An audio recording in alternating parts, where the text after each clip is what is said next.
So huge thanks to Mastercard for making tonight's great conversations possible. And so I'm very excited to welcome to the Axios stage for a view from the top conversations, Mastercard's co-president of the U.S., John Levitsky. John, welcome to Greenville.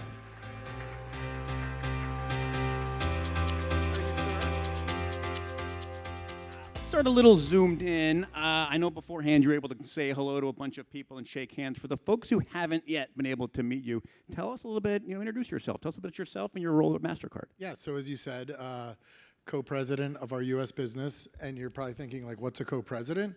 It means that if something goes wrong, I have someone else to blame. I need a co-publisher. So, yeah.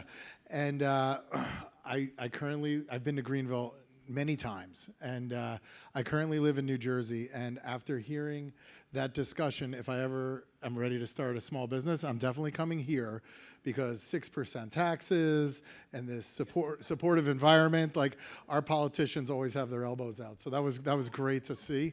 I think that it is hard, though. It is hard, and we hear that wherever we are to start a small business. Mastercard is... you may know Mastercard well, you may not. A lot of people come up to me at a cocktail reception like we'll have later and say, can you clear my bill for me? And of course, that's not us, right? We connect your bank. If you have a card issued and you've got a card in your wallet, we connect that bank that's behind that card with the merchant's bank. So it's really pretty amazing. We take it for granted. You could be in Paris tomorrow for lunch. You just tap your card, you insert your card, and you walk away, and that restaurant's going to get paid in 1 or 2 days. So it's really in some ways a miracle, but we're really the network that's providing that technology infrastructure. So let's zoom in a little bit on to the moment where we're here tonight. Why are small businesses such a strategic importance for you? Yeah, you heard a little bit of it right there in terms of the growth. So 99.9% of the businesses in the U.S. are small businesses. And so for Mastercard, this is deeply personal because, first of all, we all work with small businesses. We live in communities with small businesses. We see how they increase the vibrancy of our communities. And we have found a way to help small businesses grow in a way that's commercially sustainable for us. We just heard about the growth here. Our data shows that small businesses in Greenville are growing very quickly. Restaurants are growing 8.7% year over year right here in Greenville, according to our data. So we see tremendous opportunity in small business, and so we want to invest, we want to help them grow, because Mastercard, when you think about Mastercard, it's about payments, and it's about digital payments, and as the economy grows, we grow, and small businesses are the backbone of the economy. Let's stick on the small business topic. You've spent some time today with local small businesses. What are the trends you're picking up in talking to them? Maybe let's start on the challenges side. What are they facing? We're here because we like to hear from small businesses directly, and we had a chance to talk to some of them who are here in the audience earlier, and to hear those challenges. And so over the years and in other cities, we've heard challenges that are very consistent. There's access to capital. And so we've developed programs and we've developed tools to help small businesses get access to capital. In fact, 50% of small businesses have a credit card, and that's their number one source of capital, but it's often not enough. So how can we help them find other sources of capital? We hear them talk about how they want to find new customers. So we've created packages of our data to help small businesses attract new customers. Earlier today, we heard about problems with finding qualified employees. So this is something new.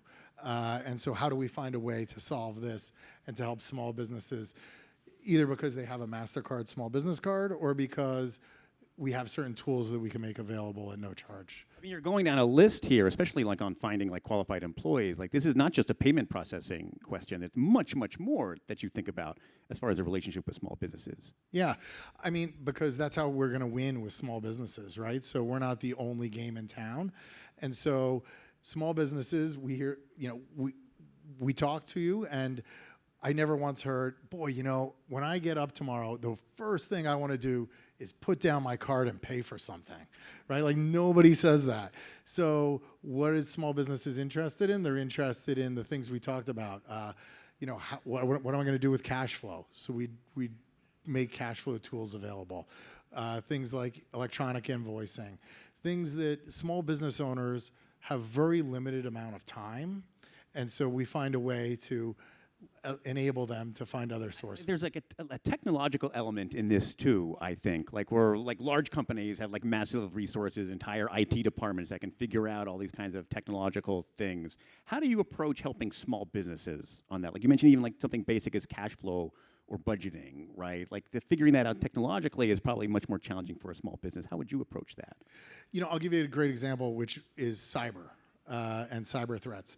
And so large companies have entire departments, and they can build a fortress around their infrastructure. But meanwhile, small businesses stand up a website, and they're very vulnerable in many cases. And a ransomware attack is between $50,000 and $200,000, and in many cases, it can take out a small business. And they don't have the mind share to be thinking about this because they don't have a whole department focused on this. And 50% of attacks are actually against small businesses. So we've made several of our tools available for free. We've invested $7 billion over the last 5 years in cyber defenses for us and our banks and our merchant partners. And so we're finding a way to customize it so that small businesses can take advantage of it, in many cases for free, even if they're not a Mastercard card holder. I mean, you almost think about this as like almost a full service type of relationship where you want to be someone where a small business can call and it's like, I've encountered a problem I don't know how to solve, but with thousands of other small businesses you're talking to, you're like, you know what? We have heard this before. Here's a solution that might help. Yeah, no, absolutely. And so it's incredible. It changes a little bit over time, but it's incredibly consistent, the challenges that small businesses face. And even just talking here and hearing them talk amongst each other, it really is very consistent. And so we try to find tools that can help solve for that with our bank partners. I mean, you probably caught that downstairs when you said, like, just meeting with folks beforehand or maybe talking over drinks here now. Two people from small business that might completely different line of work have the same kind of problems. Where do I find a great employee? How do I think about cybersecurity threats? How do I manage my cash flow? So I think you view it as a way you can take those lessons from one of these businesses to another. Absolutely. And it was over drinks, but I wasn't drinking because I had to come up here. Afterwards, right? Yes. Sorry, go ahead. I want to spin this a little bit. When you think about the folks in the room who are maybe other small business owners or maybe other people who serve small businesses, and we know we have a couple folks from the legislative community here, what would your thoughts be on like how they can help? Like how can they be useful partners in your bigger goal about growing the small business community? We heard in the last discussion a little bit about public-private partnership, and that is the key. There are several areas where we look and say, wow. One of the things we heard today, which we think is only going to get worse, is, for example, the rising cost of health insurance for employees. And so how do we find ways to enable that? And for Mastercard, we're challenged in doing that because some of the regulatory restrictions around that. So that's one example where we see a need. We want to find a way to provide benefits or discounts or access, and we're challenged on that. So we do have good partnerships with Washington, with people at the state and local level, but we can always do more. And it's really about finding that conducive environment that we heard about, because that's what really drives the ability for small businesses to succeed. Let's spin this forward a little bit. You spent the afternoon with small business owners. We've got a bunch of them milling around here. Like, what gets you excited about talking? What makes you optimistic about the future for small business? It goes back to the small businesses as the backbone of the economy. So for us, as we've been introducing these tools, a lot of people have cards, small business cards already, and we're seeing more and more of them shift to Mastercard. And so for me, that's very exciting. But really what excites us most is that now these small businesses have some of the functionality. And it's not like we're solving every problem for small businesses. I want to be clear on that. But we are out there and trying to find ways to make sure that this happens, because I think that, like we said, 99.9% of the businesses are small business. This is going to be what drives our economy and drives all of us forward, both as business people, but also as citizens and as people who live in our communities. We saw during COVID what it's like when there's an empty empty Main Street, and small businesses are closed. And so we launched programs that could create digital environments for small businesses.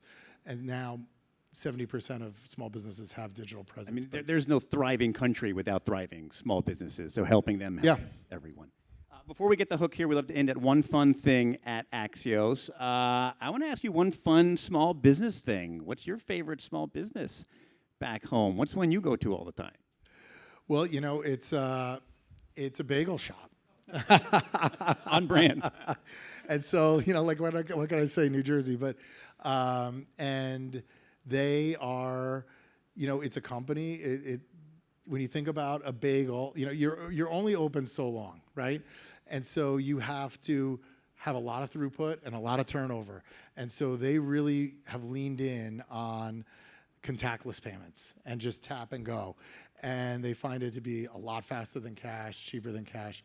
And so for them, it really speeds the queue, enables them to get more customers through. You got to tell us the name so we can go check it out.